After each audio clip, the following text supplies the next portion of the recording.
Smashing. Smashing. Smashing. Smashing. Smashing. Smashing. Shut up! Oh my God, I don't care! Yes, well, pardon me. Carry on. Hey Haunter, hope you've been doing well since the last episode. Speaking of episode, this is episode 3 of Nigel Thornberry gets transported to another world and learns switch axe. In the last video, we killed 4 monsters and repelled Duna.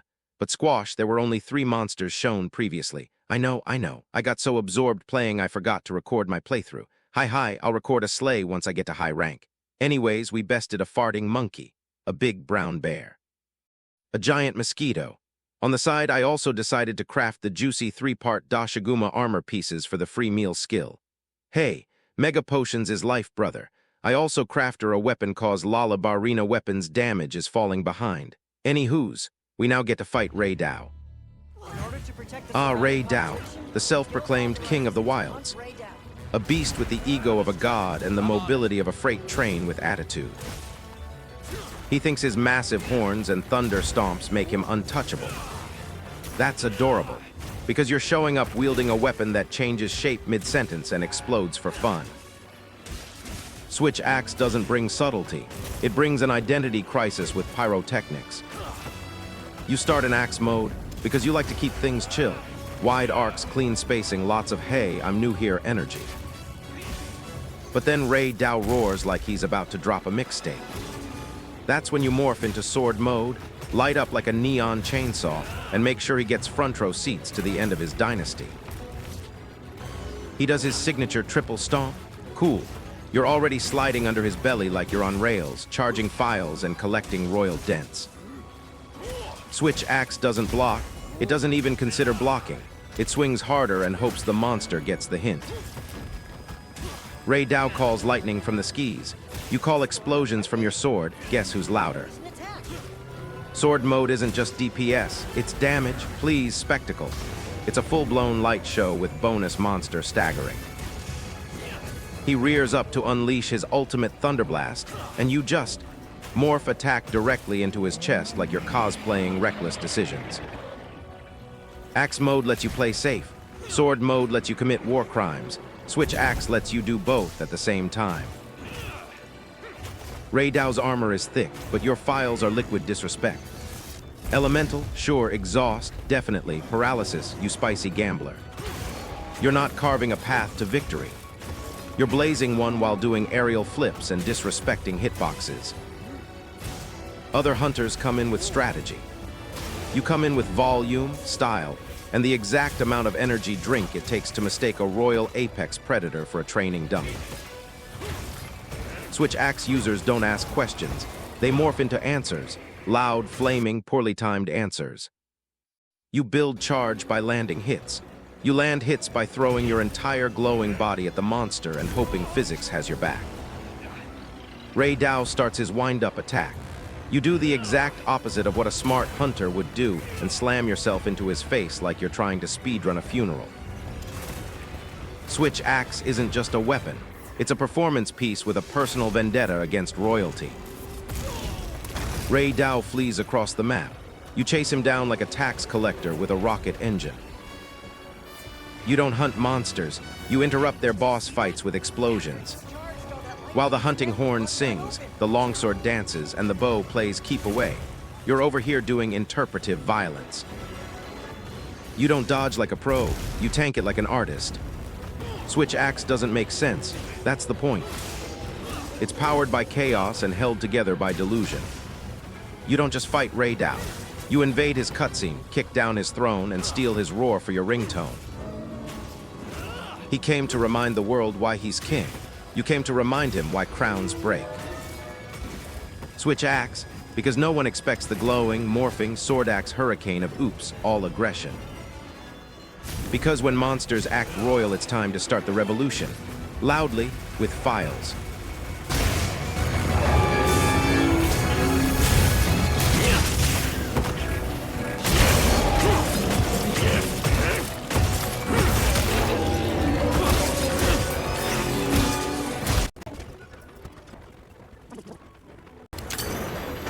monster dropped something.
And next we fight Nerscylla. Let me tell you something about spiders. They're creepy, they're crawly, and in the case of Nerscylla, they're armed to the fangs with venom, silk, and the fashion sense of a necromancer. But I've got just the thing to end her modeling career and her entire bloodline. The switch axe. Now I know what you're thinking. Isn't the switch axe, like, unstable? Yes, yes, it is. It's like strapping yourself to a ballistic missile that occasionally forgets which direction is forward. It doesn't matter, because when it works, when it really clicks, it's like conducting an orchestra made of thunder and bad decisions. You see, Nerscylla likes to be sneaky. Web traps, poison needles, sudden ambushes from above. Classic sneaky spider behavior. You know what breaks the illusion of stealth real fast? A sword the size of a canoe that explodes on contact and ignores the laws of momentum. She tries to sneak. I turn around mid-combo, accidentally cleave through a wall, and somehow hit her anyway. That's not a bug. That's divine intervention, brought to you by the switch axe. It starts elegant, axe mode. That's the foreplay. Wide sweeps, good reach, a little tease here, a little stagger there. Nerscylla flinches, I reposition. She lunges, I step back and deliver a meaty counter. It's clean, sophisticated, like a blade ballet. Then I flip the switch. Sword mode, that's where the relationship gets spicy. The axe unhinges, bursts into glowing energy, and I forget all concepts of stamina conservation. File activated, combos unleashed. It's not even swinging anymore, it's committing war crimes at 60 frames per second. I don't even know what direction I'm facing. Doesn't matter, Nerscylla's screaming in bug. You ever watched a spider try to run while convulsing from a paralysis file? It's beautiful. She gets caught in her own web. I'm tapping into ancient energies just to spite this silk-spitting ceiling camper. Every swing leaves behind ghost flames and broken dreams. Every explosion says, "You messed with the wrong monster hunter today." Now some people say the switch axe is inconsistent, temperamental, that it takes years to master and still occasionally face splints into the dirt. Yes, all true. It's a weapon with commitment issues. Sometimes it won't morph when you tell it to. Sometimes it runs out of juice halfway through your favorite combo. Sometimes it turns your majestic sword finish into a sad, floppy slap. That's love, baby. But guess what? Nerscylla can't handle that chaos. She's trying to be methodical, a silent killer. But I'm out here windmilling a plasma chainsaw like I'm trying to summon a thunder god. There's no defense for that kind of energy. She gets confused, panics, misses her timing. I dive through her poison cloud like I'm allergic to self-preservation, and the next thing you know, boom, tail severed, leg broken. She's writhing in the corner, regretting every evolutionary decision that led her to this moment. And oh, the burrowing trick. She thinks she's clever, going underground and popping up behind me. But I've got spatial awareness powered by blind fury and caffeine. I turn around mid-swing and land a full amped element discharge directly into her mandibles. She's not burrowing anymore. She's digging her own grave. I don't bring traps to the Nerscylla fight. I am the trap. I'm the trap, the bait, and the punishment all rolled into one extremely reckless package. When I enter her lair, I'm not hunting. I'm redecorating. Her silky little nest becomes an open-air arena, and she's the unwilling guest of honor. You want consistency? Bring a bowgun. You want elegance? Go play with a longsword. You want raw, emotional carnage in 2 different flavors of pain? Grab a switch axe and watch as Nerscylla reconsiders every bad decision that led her to step in your arena. She's not just losing. She's being publicly humiliated by a transforming murder stick that forgets what it is mid-combo. And that's the kind of poetic justice I live for. So yeah, 8 legs, no chance. Nerscylla's career, over her web, torn to shreds. Her poison, returned to sender. The switch axe doesn't just beat her. It liberates her from the illusion that she was ever in control. And I do it all with style, baby.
After killing Spidey, we fight the flying plastic trash bag, Hirabami. Ah, Hirabami, the sandy menace that moves with the grace of a dancer and the irritation of a sandstorm in a Speedo.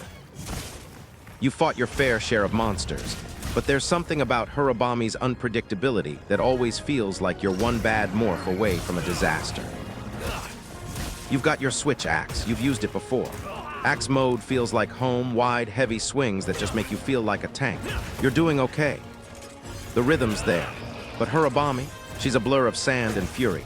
You think you've got the spacing just right, but she's already underneath you, dodging like she's auditioning for a role in the next Fast and Furious movie. All right, sword mode. You know the drill. You light up, become the Human Torch, and go all in. Files charging, each slash making you feel like you're in a dramatic anime. You're landing some solid hits. But then Hirabami disappears underground, and you're left wondering if your switch axe has developed a deep-seated fear of sand. You've got this, right? You try a morph attack, feeling like it's going to land perfectly, but nope. She's out of range, and now you're just standing there like a glowing statue, trying to figure out where your attack went. No biggie, just pretend like it was all part of your strategy. Hirabami reappears, and she's quicker than ever. This is it. You're prepared, sword mode is fully charged, your files are ready to explode. You jump in, confident you can land the next hit, but that's when you remember, you're not exactly the best at dodging. You rolled too late, and now you're taking a hit like an overconfident amateur. But hey, you're still alive, so that's progress, right?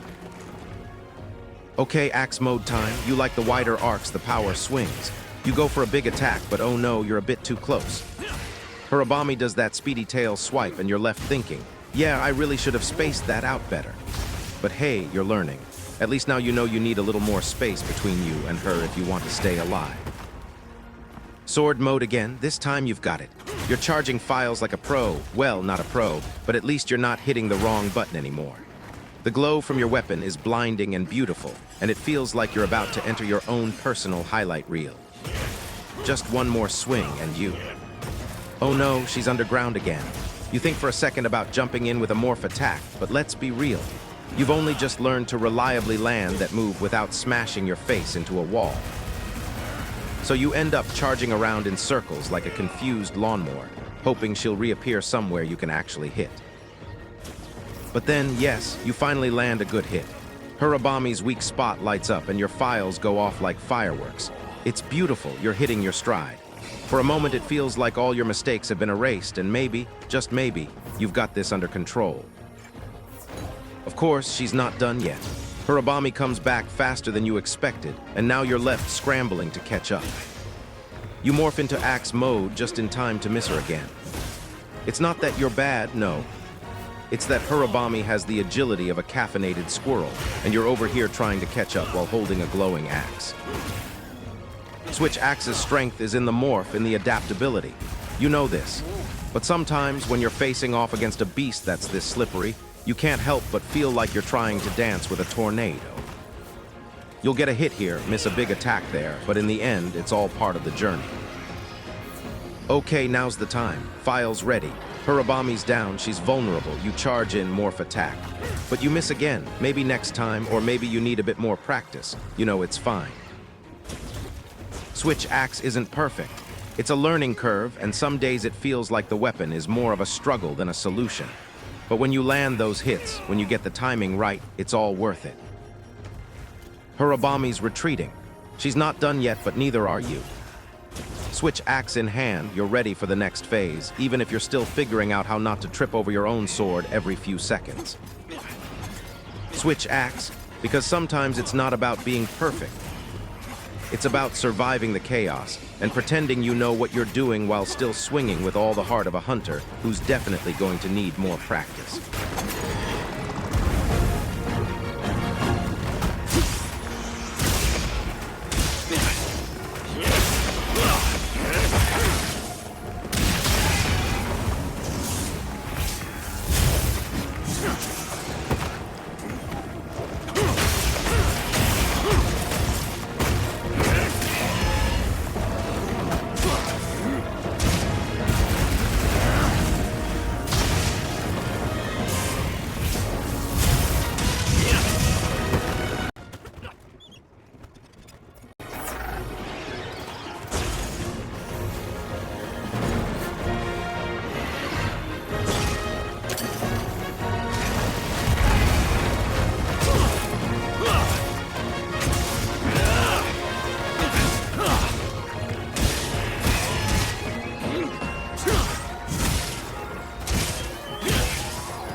Well, that's a wrap on today's hunts.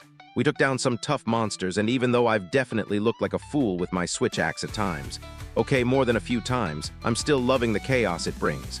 Sure, I haven't mastered it yet, but who needs perfection when you're having this much fun? Also, I don't need perfection when I got you watching me.